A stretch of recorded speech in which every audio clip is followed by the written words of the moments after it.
मकै उगाउन आइरहेको साथीहरू अनि मकै उगाउन आउँदाखेरि चराले चाहिँ गुड लगाएको रहेछ। यति राम्रो चरा रहेछ गाइस, देख्न सक्नुहुन्छ। हामी चाहिँ यो मकैलाई उखालेर हिँसी लाउन खोजेको। अनि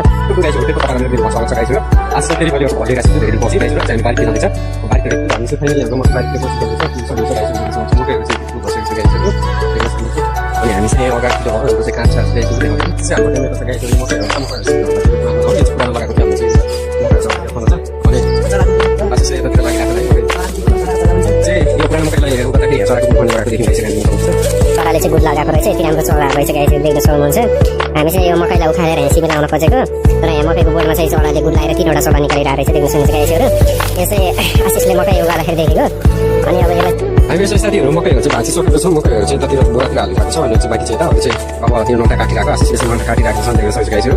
यो चाहिँ पुरै नौटा काट्ने छ अनि हामीले चाहिँ त्यो चराको गुडको त्यो चाहिँ अनि हामी त्यसलाई चाहिँ राखिदिन्छ किनकि ऊ पनि मान्छे हो स्टोरी प्लान हो। हामी त्यसलाई चाहिँ मार्दिन ल चाहिँ राखिन्छ गाइसहरु। अरू चाहिँ हामी टक्क लगाएर काटेर आशिषले यसले काटिरहेको छ नि, यो चाहिँ फाइन गरेर काटेर यसमा चाहिँ हामीले सिममा खनेर टक्क लगाएर बोर्डमा यस्तो गरेको छ अनि यसो चाहिँ दामी हसाइ यसरी गरेको छ अनि यो सोको झोको लाउनु भएको रहेछ अनि चाहिँ 2-4 दिन पछाडि चाहिँ उस हलाइ चराहरू एउटा चरण गरेर छ। अब हामी चाहिँ यसलाई चाहिँ मकैलाई चाहिँ त्यति छोडिदिन्छ अनि अरू चाहिँ भाँसेर गर्छ अनि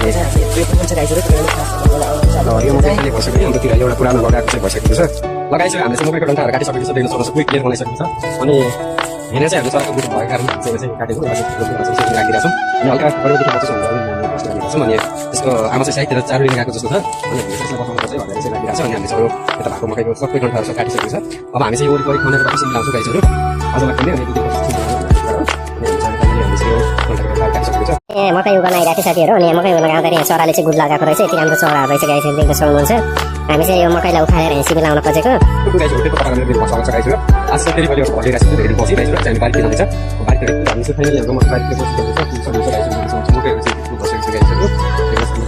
अनि हामी चाहिँ अगाडि जग्गाहरुको चाहिँ कान्छ ल्याइदिनु भने चाहिँ हाम्रो टेम्परेचर चाहिँ गाइस मकैहरु सम्पूर्ण हो यो पुरानो लगाएको थियो हामीले चाहिँ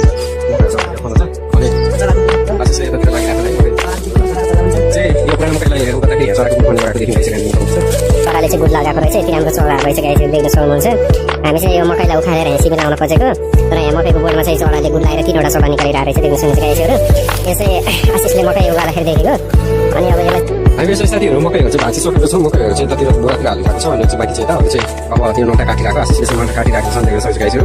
यो चाहिँ पुरै नौटा काट्ने छ अनि हामीले चाहिँ त्यो चराको गुडको त्यो चाहिँ अनि हामी त्यसलाई चाहिँ राखिदिन्छ किनकि ऊ पनि मान्छे हो स्टोरी प्लान हो। हामी त्यसलाई चाहिँ मार्दिन ल चाहिँ राखिन्छ गाइसहरु। अरू चाहिँ हामी टक्क लगाएर काटेर आशिषले यसले काटिरहेको छ नि, यो चाहिँ फाइन गरेर काटेर यसमा चाहिँ हामीले सिममा खनेर टक्क लगाएर बोर्डमा यस्तो गरेको छ अनि यसो चाहिँ दामी हसाइ यसरी गरेको छ अनि यो सोको झोको लाउनु भएको रहेछ अनि चाहिँ 2-4 दिन पछाडि चाहिँ उस हलाइ चराहरू एउटा चरण गरेर छ। अब हामी चाहिँ यसलाई चाहिँ